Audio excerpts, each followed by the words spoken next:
आज से हम सीरीज शुरू करेंगे स्टॉक मार्केट के बारे में, जिससे आप बिगिनिंग से लेके एडवांस तक सीख सकते हैं।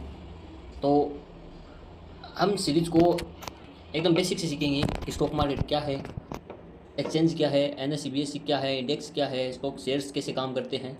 इन सभी की नॉलेज हम लेंगे इस सीरीज में। तो सीरीज शुरू करने से पहले अगर आप हमारे चैनल पर नए हैं तो हमारे चैनल को सब्सक्राइब करना न भूलें, और आपको अगर वीडियो अच्छा लगे तो लाइक एंड शेयर करना भी न भूलें। अब बात करते हैं हम कि स्टॉक मार्केट क्या है। स्टॉक मार्केट क्या है? स्टॉक मार्केट में स्टॉक क्या है, शेयर्स क्या है। तो स्टॉक या शेयर्स कह सकते हैं कि किसी कंपनी का एक छोटा सा हिस्सा या बड़ा हिस्सा, किसी को भी हम शेयर्स या स्टॉक में मान सकते हैं। दोस्तों, आपको अगर स्टॉक मार्केट में काम करना है तो आपको एक अकाउंट ओपन कराना होता है, वो होता है डीमेट अकाउंट। डीमेट अकाउंट एक ऐसा एप्लीकेशन होता है या एक ऐसा प्लेटफॉर्म होता है जो हमें प्रोवाइड करवाता है कि शेयर्स कहाँ पे हम ले सकते हैं, कहाँ पे बाई या सेल होते हैं। तो अगर आपके पास डीमेट अकाउंट नहीं है और एक आप अच्छा डीमेट अकाउंट ओपन करना चाहते हैं तो नीचे दिए गए डिस्क्रिप्शन में एक लिंक है जिस पे आप क्लिक करके अपना डीमेट अकाउंट ओपन करवा सकते हैं। माना कि आपने एक कंपनी खोल ली है, मान लो कि आपने एक पिज़्ज़ा की कंपनी खोल ली है जिसमें आप 2 से 4 वैरायटी की पिज़्ज़ा रखते हो, जिसकी रेट 120, 150, 200 के आसपास रहती है, और आप मान लो उससे 1 लाख रुपये जनरेट करते हो। तो 1 लाख रुपये अभी जनरेट कर रहे हो आप। तो अभी आपको लगता है कि आपकी सेल्स अच्छी हो रही है, इनकम भी हो रही है, लेकिन आपको इस इनकम को ग्रोथ करना है। तो अगर आपको इस इनकम को ग्रोथ करना है तो आपको ज़्यादा रेस्टोरेंट चाहिएगा। ज़्यादा रेस्टोरेंट चाहिए, जैसे मान लो कि आपको 2 लाख चाहिए, 3 लाख चाहिए। तो मान लो 1 लाख अगर एक रेस्टोरेंट उत्पादन करता है तो आपको 3 लाख के लिए 3 रेस्टोरेंट ओपन करने होंगे। तो 3 रेस्टोरेंट ओपन करने के लिए सबसे ज़्यादा जिस चीज़ की आवश्यकता होती है वो है रुपए, पैसे। तो इसके लिए आप जाते हैं इन्वेस्टर के पास कि मेरे को 2 रेस्टोरेंट ओपन करने हैं, तो आप उसके लिए मुझे इसमें इन्वेस्ट करें, आप मुझको पैसा दें। तो पैसा ऐसे तो वो देगा नहीं, तो उसके लिए कुछ हमें चीज़ उसके पास रखनी होगी। तो उस चीज़ के बदले, मतलब पैसे के बदले, जो भी वो चीज़ लेगा वो लेगा उस कंपनी में शेयर। अब वो 2% भी हो सकता है, 3% भी हो सकता है, 3-4% भी हो सकता है, 10% भी हो सकता है। वो उस पर निर्भर करेगा कि वो आपके पास कितने पैसे आपको दे रहा है। तो आपने इन्वेस्ट करवा ली और आप अब चाहते हैं कि हम इसे भी बड़ी कंपनी बनाएं और इस कंपनी को हम पब्लिकली करें कि पब्लिक भी है तो इसमें इन्वेस्ट कर सकती है पैसा, और वो शेयर खरीद सकती है, बेच सकती है। तो इस कंपनी को लिस्ट करने के लिए हमें, पब्लिकली करने के लिए हमें चाहिए स्टॉक मार्केट में रजिस्ट्रेशन। तो स्टॉक मार्केट में रजिस्ट्रेशन के लिए हम एक्सचेंज के पास जाएंगे। एक्सचेंज दो है, पहला एनएसई, दूसरा है बीएसई। एनएससी मतलब नेशनल स्टॉक एक्सचेंज और बीएससी मतलब बॉम्बे स्टॉक एक्सचेंज। अब एनएससी और बीएससी है,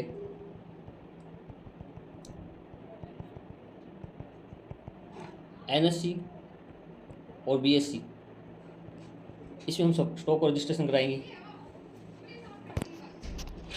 स्टॉक को रजिस्ट्रेशन करवाएंगे। तो एनएससी और बीएससी को जो ध्यान रखती है, जिस काम को एनएससी बीएससी करती है उस काम को ध्यान में रखने के लिए होता है सेबी। सेबी है जो एनएससी और बीएससी पर नज़र रखती है कि क्या काम हो रहा है, क्या नहीं हो रहा है। तो इसके लिए एनएससी और बीएससी पर नज़र रखती है सेबी। तो हम रजिस्ट्रेशन करवाएंगे, तो उस वक्त रजिस्ट्रेशन करवाएंगे, और जब हम अपना कंपनी को पब्लिकली लेके जाएंगे तो उस टाइम हमें लॉन्च होगा अपनी कंपनी का आईपीओ। आईपीओ वह चीज़ है जिसमें हम शेयर्स लोगों को, पब्लिक को ये कहते हैं कि आप इसमें इन्वेस्ट करो, आप इसमें पैसा इन्वेस्ट करो, और वो पैसे कंपनी में एक इन्वेस्ट होंगे। तो आईपीओ लगाते हैं, रिटेल लगाते हैं, एचआईएनए कैटेगरी होता है, और बड़े इन्वेस्टर भी होते हैं, तो वो कंपनी में पैसा लगाते हैं। तो सबसे पहले आईपीओ होता है, आईपीओ के बाद कंपनी लिस्टेड हो जाती है, उसके बाद पब्लिक उसमें उस शेयर्स को बाय और सेल कर सकती है। तो इस तरह से हमारी कंपनी रजिस्टर हो जाएगी और उसमें बाय और सेल का काम होगा। अब हमने ये तो सीख लिया कि एक बीएससी होता है, एक एनएससी होता है। तो शेयर्स कैसे होते हैं?